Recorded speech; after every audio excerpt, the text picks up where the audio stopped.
Hi, I'm Daryl from Kamloops Precision Kinetics, and over the next few weeks we're going to be going over a fairly basic stretching routine designed to help you avoid some of the common postural issues we tend to see in clinic. We're going to be taking a head-down approach to this, starting with some mobilization work for the neck, then progressing down to the shoulder girdle, core, hips, and lower limbs. Now, as with any stretching routine, it's important to make sure that we get warmed up before we do it to minimize the risk of injury. So for today, we're going to be going through a fairly basic active warm-up for the neck to ensure that everything's ready to go before we start trying to tear stuff apart. Now, for this warm-up, we're going to want to circuit through the various activities I'm going to show you. And what that means is you're going to do one of the activities, followed by the next, and then once you're through all of those, we're going to circuit back and start right again at the beginning. For all these activities, we want to do anywhere from 2 to 3 sets of 10 reps at a nice slow controlled tempo of around 3 to 5 seconds per complete rep. Now, the first movement we're going to do is an active range of motion exercise for the neck. It's active neck flexion and extension. Now, basic terms, what that means is we're going to look as far up towards the sky as we can, and then we're going to tuck the chin and look as far down towards the ground as we can. Now, the one thing we want to consider with this movement is we want to think as we're looking down to the ground that we're getting most of the bending through the neck in the upper vertebrae first. So what I don't want to see is that the head flops forward and then we tuck the chin in. We want to see good tall position to start, looking up towards the sky, producing some gentle tension in the front of the neck, and then bending through the upper cervical vertebrae first, tucking the chin, and then bringing the chin to the chest. And we would go through for 2 to 3 sets of 10 of those guys. The second movement we're going to do is another active range of motion exercise, and this is just active neck side flexion. So we want to think the head is starting tall on top of the spine, and then the movement itself is just going to be basically bringing the ear down to the shoulder and then going back across to the other side. Now we want to make sure we're not allowing any rotation in this movement. The head's going to stay facing straight forward throughout. So movement should look something like this. Producing gentle tension in the side of the neck, and sticking to that 3 to 5 second per rep tempo.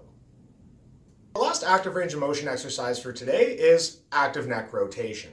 So once again, we're going to try set up, nice tall position, as long through the spine as we can get, and then from there, we're just going to turn the head to look as far as we can to the left, and then transition, look back as far as we can to the right, just producing gentle tension at the end of each of these movements.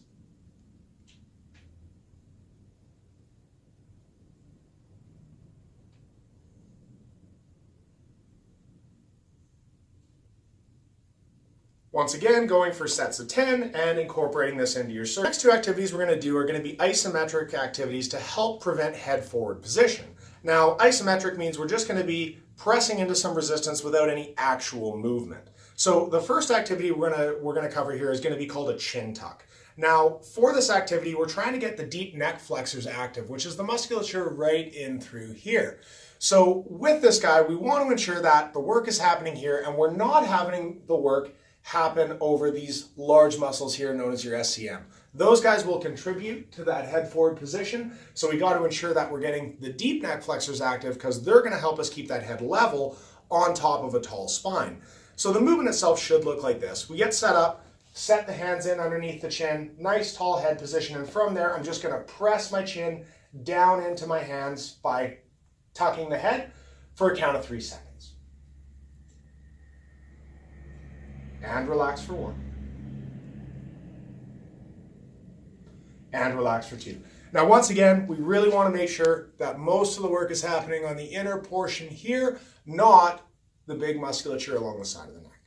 The last isometric exercise that we're going to cover for today, which will kind of conclude our warm-up for the neck prior to getting into some of our stretching, which we'll cover next week, is an isometric neck extension activity. Now, this particular exercise is designed to work some of the musculature along the lower portion of the neck. And what that's going to allow us to do is keep the head, or the spine, in a nice tall position and not have that head flopping forward.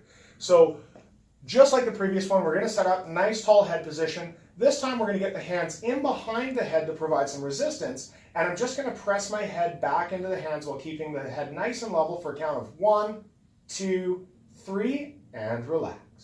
Number 2 for 1, 2, 3, and relax. Just like everything else, 2 to 3 sets, 10 reps, and don't be scared to do the whole thing as a circuit. So we can go right from active neck flexion extension to active neck side flexion to rotation, and then through both of these isometric activities before going right back to the top and starting our second set. Once you've done 2 to 3 of those guys, then we can get into some of our more static stretches, which are really going to help maintain great mobility through the neck, and we'll get into those a little bit earlier next week.